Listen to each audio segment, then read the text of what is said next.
Hi everyone, it's Gina, and I wanted to share with you a couple of these little eggs that I have on my mantle right here.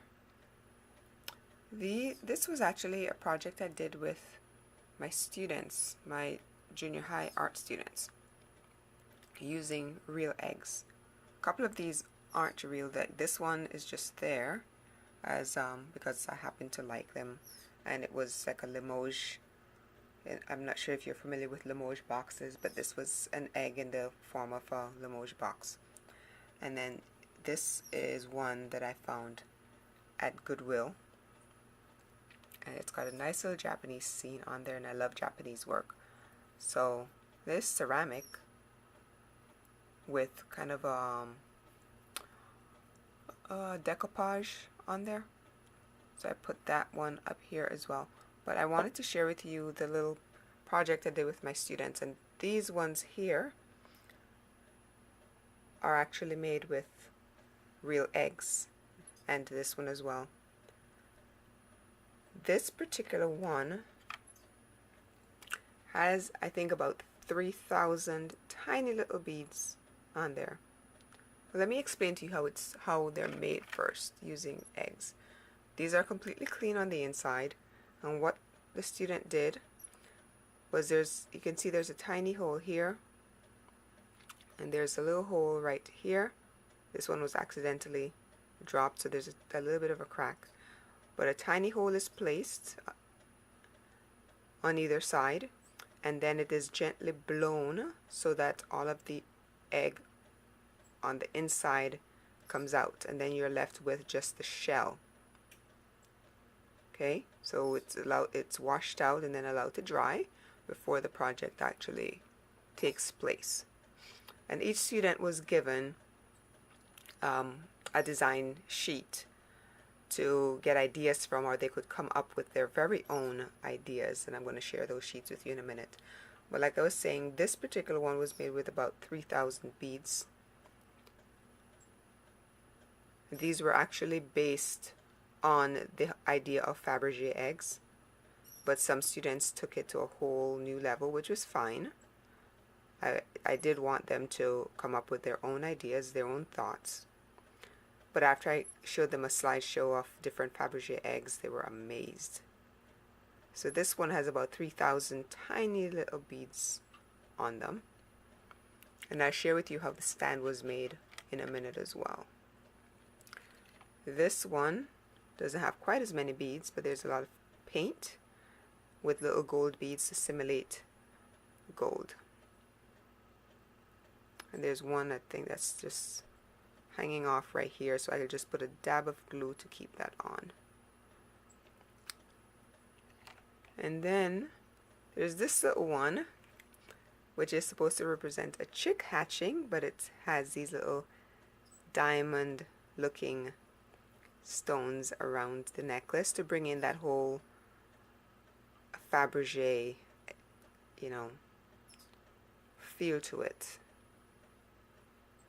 And the chick is actually made from Sculpey clay, I do believe, or very, very light clay.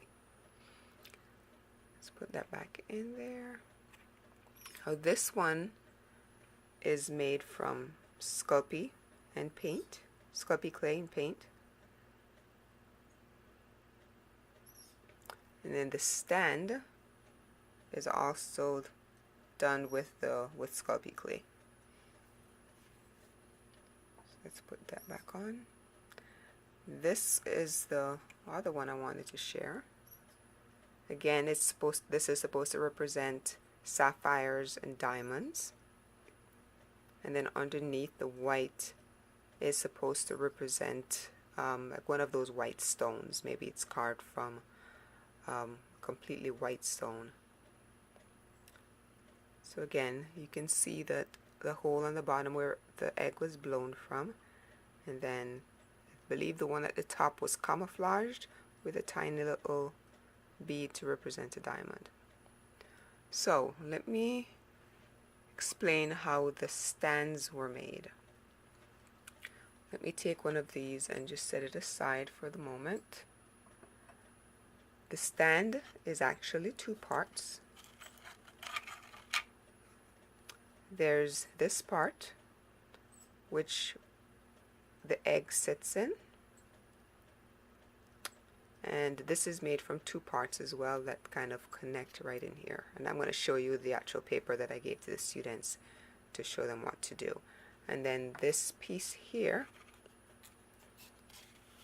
you can see has the four little cuts there, and then this piece just kind of connects into those right there.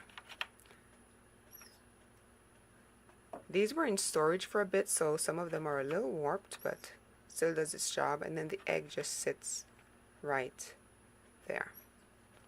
Alright, so let me show you how the stands were actually made and how I kind of guided the students.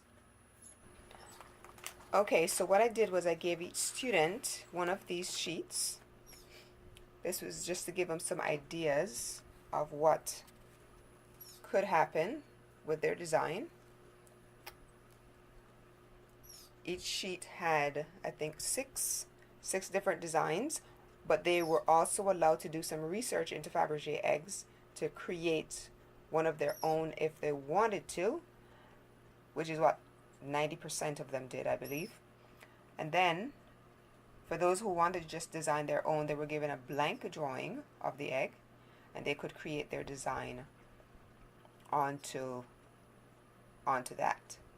So they had two options: use one of the pre-printed designs and come up with their own ideas regarding the gemstones, the color, the gemstone representation, as in the color, etc., as well as their design, or the blank. Now, the way that the stands were made, this is, let me see if I can grab this sheet right here. So this is how the stand was made. This is a template that was given to them, and it was simply glued onto a piece of cardstock because the copy paper is just not strong enough. So this was cut out, glued onto a piece of cardstock, and then the dotted lines here represent where the piece was to be folded, and then these straight lines here represent the areas that were to be cut once they were folded. And here,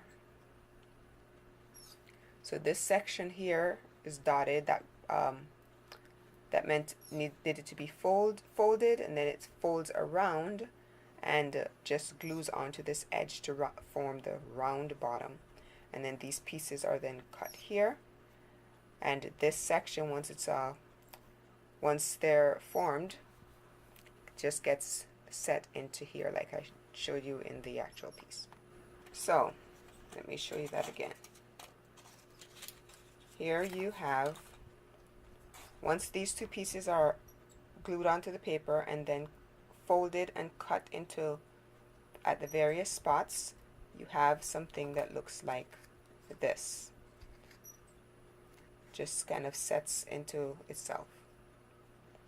And then the bottom part here, once that's glued onto a piece of cardstock and then each of these sections are cut, this part is folded over, glued onto the end, and you have something that looks like this.